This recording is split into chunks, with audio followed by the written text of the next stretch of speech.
یہ پیغام اس دھرنے سے نہیں جانا چاہیے کہ ہم کسی لالچ کے تحت بیٹھے ہیں، نہیں، پیغام یہ جانا چاہیے صرف سرکار کی محبت میں بیٹھے ہیں۔ ایک ایک قدم آگے بڑھو، ایک ایک قدم آگے بڑھو، نظم کا مظاہرہ کرو، تنظیم کا مظاہرہ کرو، امن کا پیغام دو، اتحاد کا اور یکجہتی کا پیغام دو۔ انشاءاللہ تعالی یہ ایک سفیر کیا ہے، ساری کراہتیں باہر نکل جائیں گی اور برکتیں نازل ہوں گی انشاءاللہ۔ مجھ سے قبل بھی گفتگو ہوتی رہی، میرے بعد بھی گفتگو ہوتی رہے گی، بہت ساری باتیں ہوتی رہیں گی، لیکن اپنا فرض منصبی سمجھ کر اس اجتماع، اور جو اجتماع کسی دنیاوی مقصد کے لیے جمع نہیں ہوا، فقط سرکار کی رضا کے لیے جمع ہوا ہے، میں اسے ضائع نہیں کرنا چاہتا، اس کے سامنے ایک پیغام ضرور رکھنا چاہتا ہوں۔ دیکھیں، ہر کسی کا کوئی نہ کوئی ہوتا ہے اور جس پر اس کا انمٹ بھروسہ ہوتا ہے، غیر لچکدار بھروسہ ہوتا ہے۔ مسلمان کے لیے وہ بھروسہ صرف تاجدار کائنات کی ذات ہے۔ تاجدار ختم نبوت زندہ باد، زندہ باد، تاجدار ختم نبوت زندہ باد، زندہ باد، تاجدار ختم نبوت زندہ باد، زندہ باد۔ حضرت آدم سے لے کر تاجدار کائنات صلی اللہ علیہ وسلم تک 1,24,000 کم و بیش نبی آئے، لیکن سرکار کے بعد کوئی نبی آ سکتا ہی نہیں۔ یہ وہ نقطہ ہے جو میں اکثر بیان کرتا ہوں اور اسے بیان ہونا چاہیے، اور ایک سنی مسلمان کے ذہن میں، بلکہ ہر مسلمان کے ذہن میں یہ بات راسخ ہو جانی چاہیے جو عرض کرنے لگا ہوں۔ آدم سے لے کر عیسیٰ تک اور پھر تاجدار کائنات تک نبی آتے رہے، اور تاجدار کائنات کا فخر یہ ہے کہ آپ ختم رسالت و نبوت کے مالک ہیں۔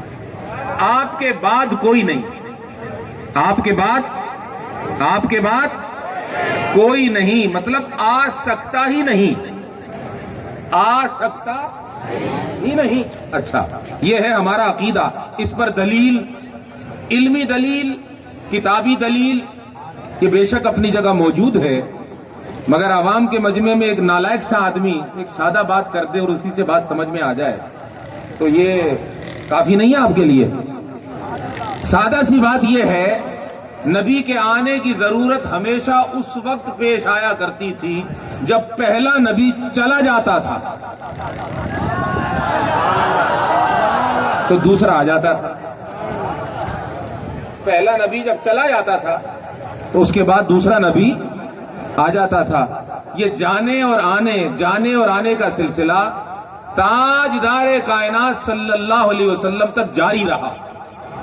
اب بڑی عجیب بات ہے کہ ایک سلسلہ جو چلا آ رہا ہو وہ بغیر کسی وجہ کے بند نہیں ہو سکتا، لیکن بند ہو گیا، وہ بند ہے اور بند رہے گا کہ اب آقا کے بعد کوئی نبی نہیں آ سکتا، نہ آئے گا، نہ تصور کیا جا سکتا ہے۔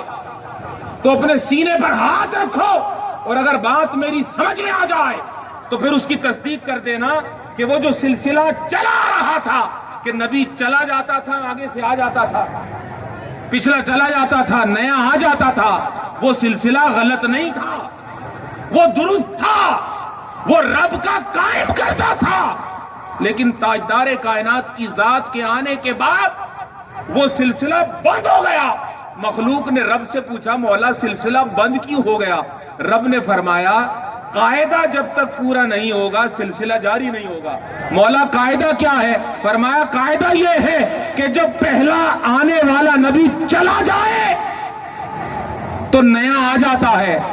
یہ قاعدہ ہے کہ پہلا جائے تو اگلا آئے۔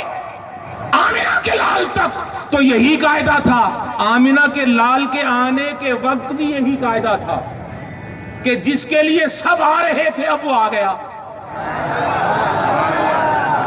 ہائے ہائے ہائے ہائے ہائے، جس نبی کی آمد کو بتانے کے لیے سب آ رہے تھے وہ آ گیا، قاعدہ پورا ہو گیا۔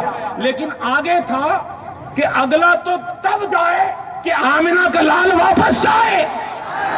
اور قرآن کی ایک آیت بھی تم نہیں دکھا سکتے جس میں محمد مصطفیٰ کے واپس جانے کا بیان ہو.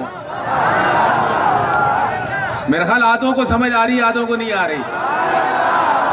قرآن کی سینکڑوں آیتیں ایسی ہیں جس میں دکھا سکتا ہوں کہ آقا کے آنے کا بتایا گیا کہ وہ آ رہے ہیں, وہ آئیں گے, وہ آ رہے ہیں, وہ آ گئے. ایک بھی آیت ایسی نہیں ہے جس میں کہا جائے یا کہا گیا ہو کہ وہ واپس چلے گئے. حتیٰ کہ معراج کروا کر بھی رکھا نہیں, واپس بھیج. سبحان اللہ. معراج کروا کر بھی وہاں نہیں رکھا, یہاں واپس بھیج دیا. راز کیا تھا؟ پیارے تیری ہمیں دیکھ کر ہو گئی, تو ہمیں دیکھ کر چلا جا, غلاموں کی تجھے دیکھ کر ہو جایا کرے گی. ذوق کو بڑھانے کے لیے لفاظی تو بہت ہے, میں اپنے موضوع پر رہتا ہوں. قاعدہ تھا کہ یہ جائے تو آئے. آمنہ کا لال آیا,